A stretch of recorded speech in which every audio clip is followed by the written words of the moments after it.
Bienvenue dans le podcast Parlons Crédit, le rendez-vous où on vous explique simplement comment fonctionnent les prêts, le rachat de crédit et les meilleures astuces pour mieux gérer vos finances. Avec Loïc et Natacha, vos experts. Bonjour et bienvenue. Aujourd'hui, on s'attaque à une image un peu tenace, la Suisse et sa gestion financière. On imagine souvent un pays où tout roule, où tout le monde gère son budget impeccablement. Et pourtant, le surendettement, c'est une réalité, bien plus fréquente qu'on ne le pense. Saviez-vous que plus d'un ménage sur 10 a déjà été à découvert ? C'est énorme. Exactement.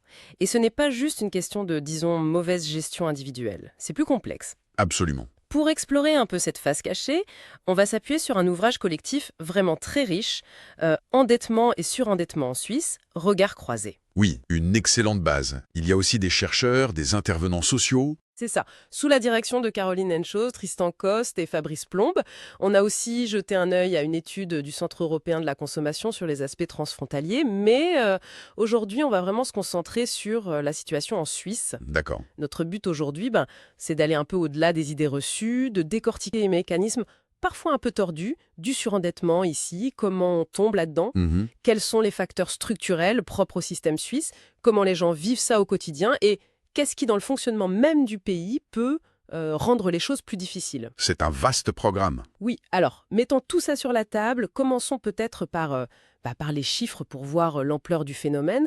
L'Office fédéral de la statistique, avec l'enquête Silk. Oui, sur les revenus et conditions de vie. Voilà, on a mentionné les plus de 10% de ménages à découvert.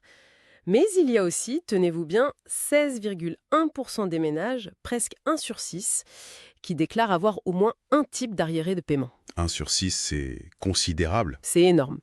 Et c'est là, justement, qu'on touche à un truc assez frappant, très suisse. Effectivement. Ce qui est particulier en Suisse, comparé à nos voisins, c'est pas tant le taux global d'arriéré, mais leur nature. Ah oui ? Oui, ici, les retards de paiement les plus fréquents, ce sont les impôts, presque 10% des ménages, et les primes d'assurance maladie, la LAMAL, presque 7%. D'accord. Alors que dans d'autres pays, c'est plutôt... Plutôt les crédits à la consommation qui posent problème en premier lieu. Et comment on explique cette différence, cette spécificité suisse ? Ça tient beaucoup à notre système, à la responsabilité individuelle qui est très très mise en avant. C'est-à-dire que pour des postes budgétaires majeurs comme les impôts ou l'assurance maladie obligatoire, c'est à chaque ménage de payer directement, d'anticiper. Contrairement au prélèvement à la source pour les impôts, par exemple. Exactement. Ou à d'autres systèmes de financement pour la santé. Du coup, mécaniquement, dès qu'il y a un pépin financier, le risque d'avoir des arriérés sur ces postes-là est plus élevé ici. Et les sources sont claires sur qui est le plus touché, n'est-ce pas ? Oui, on voit des profils se dessiner. Les personnes en situation précaire, au chômage, ça surprend moins. Logique. Mais aussi les jeunes, les 18-24 ans, les personnes de nationalité étrangère, les familles avec enfants, et aussi une tendance un peu plus marquée en Suisse romande ou italienne, et chez les personnes avec un faible niveau d'études. D'accord. Mais attention, il faut vraiment dépasser l'idée reçue, la faute individuelle, la surconsommation, c'est trop simple. C'est ce que dit l'ouvrage Regards croisés. Oui, il insiste beaucoup sur le côté multifactoriel. Bien sûr, il y a les accidents de la vie, perte d'emploi, divorce, maladie. Les fameux accidents biographiques. C'est ça, des risques collectifs en fait qui peuvent toucher tout le monde. Mais ce qui ressort très fort, c'est le poids des structures. Les mécanismes institutionnels, légaux, propres à la Suisse. Qui peuvent aggraver les choses. Exactement. Non seulement précipiter la chute, mais aussi rendre la sortie hyper compliquée. Ce n'est pas juste une somme de problèmes individuels, c'est systémique. Alors, justement, explorons ça. Le cadre légal, la fameuse loi sur la poursuite, l'ALP, le commandement de payer, ça fait un peu peur rien que le nom. Et c'est une réalité pour beaucoup Près de 3,5 millions en 2017, c'est colossal. 3 millions ? Oui. Et si on ne veut payer pas ou on ne fait pas opposition, la machine s'enclenche. La saisie, le plus souvent sur le salaire. Et c'est là qu'il y a un hic apparemment, avec le calcul de ce qu'on laisse aux gens pour vivre. Exactement. Le point noir unanimement souligné dans l'ouvrage, c'est le calcul du minimum vital insaisissable, l'argent que l'Office des poursuites vous laisse. Oui. Le problème, et c'est là que ça devient paradoxal, c'est que la loi et la pratique actuelle excluent les impôts courants de ce calcul. Attendez, comment ça ? Le montant pour survivre ne prévoit pas de quoi payer les impôts de l'année ? Précisément, on vous saisit une partie du salaire, on vous laisse de quoi payer le loyer, la nourriture, l'assurance maladie, le strict minimum. mais zéro provision pour les impôts, qui vont tomber plus tard. Mais alors? Alors, chaque année, la personne saisie se retrouve mathématiquement incapable de payer ses impôts courants. Elle crée donc automatiquement de nouvelles dettes fiscales. C'est une spirale sans fin, intégrée au système. C'est fou. Un piège qui semble impossible à éviter pour ces personnes. Absolument. Elles sont coincées.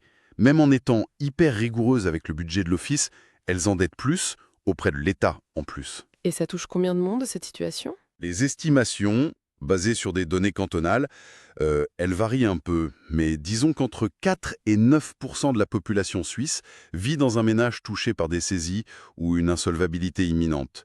Ces gens doivent vivre avec ce minimum vital très serré. Une part non négligeable de la population, donc. Oui, potentiellement exposés à ce cycle de nouvelles dettes fiscales. Il y a eu des tentatives au Parlement pour changer ça, pour intégrer les impôts courants, mais Ça n'a pas abouti. non, tout échouait jusqu'à maintenant. L'autre gros morceau, structurel, ce sont les primes d'assurance maladie et la LAMAL. Elles augmentent tout le temps, ça pèse lourd. Énormément, surtout pour les petits budgets. Et les subsides cantonaux, les réductions de primes, souvent ils ne suffisent pas, ou ils ont même été réduits parfois. Et là aussi, il y a des particularités du système qui peuvent coincer. Oui, par exemple, un truc assez dur, si vous avez des arriérés de primes, la loi vous interdit de changer d'assureur. Ah bon? Même si on trouve moins cher ailleurs? Même si vous trouvez moins cher, vous êtes bloqué chez votre assureur actuel. Ça peut vous enfoncer encore plus. Il y a aussi des cas compliqués de double assurance involontaire Oui. qui génèrent des dettes inattendues. Et puis, il y a cette histoire de liste noire cantonale. Ça fait débat, ça, hein? Oui, c'est très controversé. Certains cantons ont utilisé une clause de la loi pour demander aux assureurs de suspendre les remboursements, sauf urgence vitale, pour les assurés en retard de paiement et poursuivis. Et ça marche pour faire payer les gens? L'efficacité est très discutée. Plusieurs cantons y ont d'ailleurs renoncé. Mais surtout, les conséquences humaines peuvent être terribles. Ah oui. Les sources parlent de cas dramatiques. On cite l'exemple d'un homme séropositif à qui on aurait refusé son traitement vital en pharmacie parce qu'il était sur une de ces listes. C'est terrible. Ça touche les plus fragiles, ça pose de vraies questions éthiques, de santé publique. Passons au crédit à la consommation. La loi LCC est censée protéger, mais l'ouvrage la critique aussi. Oui, les contributeurs pointent des contrôles de solvabilité, souvent jugés un peu légers de la part des prêteurs. Par exemple, C'est flagrant pour le leasing automobile, qui est hyper populaire ici. Le calcul de la capacité de remboursement oublie souvent les frais annexes. L'entretien, les réparations, l'assurance casco complète qui est souvent obligatoire. ah oui, tout ça, ça coûte cher. Exactement. Et puis, il y a l'accès facile à plein de cartes de crédit, de fidélité. Ça peut morceler la dette et le seuil pour être enregistré à la centrale de crédit, la ZK, pour un retard, c'est 3 000 francs. Donc on peut avoir plusieurs petits retards un peu partout sans que ça se voit tout de suite. Voilà, en dessous de 3 000 francs sur plusieurs cartes, ça passe sous le radar pendant un temps. Et une fois qu'on est vraiment dans le rouge, surendetté, quelles sont les issues en Suisse? Il y a la faillite personnelle, le concordat judiciaire. Oui, ça existe sur le papier, mais les sources sont claires, c'est difficile d'y accéder et surtout, le gros problème, c'est qu'en Suisse, ces procédures n'effacent généralement pas les dettes restantes. Pas d'effacement. Mais alors, comment on s'en sort? Souvent, ça se termine par un acte de défaut de bien. Ça constate que vous ne pouvez pas payer, mais les créanciers peuvent revenir à la charge pendant 20 ans. 20 ans? Oui, 20 ans. Si vous retrouvez un meilleur job, si vous héritez un peu, hop, les anciennes dettes peuvent ressurgir. Ça ne permet pas vraiment de tourner la page alors. Pas de nouveau départ. C'est exactement ça. C'est ce que disait avec force Sébastien Mercier de Dette Conseil Suisse. Il décrivait la Suisse comme quasiment le seul pays d'Europe de l'Ouest sans vrai mécanisme pour un effacement de dettes pour les particuliers, surtout ceux à faible revenu. Pas de fresh start, comme on dit parfois. Non, pas d'équivalent de la procédure de rétablissement personnel en France ou de la Rechtschuldbefreiung en Allemagne qui permettent, après une période de bonne conduite, d'effacer le solde. Ici, on reste marqué au fer rouge pendant très longtemps. En plus de ces gros mécanismes, il y a d'autres obstacles au quotidien. Oui, les sources mentionnent aussi les pratiques de certaines agences de recouvrement, parfois un peu agressives, frais illégaux, pression psychologique. Et puis la complexité administrative générale, le manque de coordination entre les différents services, poursuites, sociales, caisse maladie, fisc. Ça rajoute une couche de difficulté. Tout ça, ce contexte légal, institutionnel, ça doit être terriblement lourd à vivre. Ah oui, les témoignages d'un regard croisé sont poignants.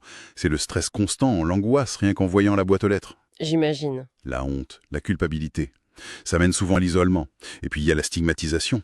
Être endetté, c'est encore être vu comme un incapable, un irresponsable. Et ce poids psychologique, ça affecte la santé, j'imagine. Énormément. C'est documenté. Plus de troubles anxieux, de dépression chez les personnes surendettées. Le bien-être prend un sacré coup. Et ça s'aggrave avec le temps, surtout s'il y a des arriérés. On ne s'habitue pas, en fait. Non, une étude suisse montre que l'état émotionnel a tendance à empirer avec le temps. On ne s'y fait pas. Comment on explique un impact aussi fort? Il y a le stress chronique, l'insécurité financière, bien sûr. Mais il y a un concept intéressant qui est utilisé, celui de la rareté, de Mulaï Nassin et Shafir. La rareté? Oui, l'idée c'est que le manque constant, ici, le manque d'argent, ça bouffe les ressources mentales. Ça réduit ce qu'ils appellent la bande passante cognitive. C'est-à-dire? L'esprit est tellement occupé à gérer la pénurie immédiate qu'il a moins de capacité pour penser à long terme, planifier et prendre des décisions complexes. On développe une sorte de vision tunnel. Focalisé sur l'urgence. Exactement.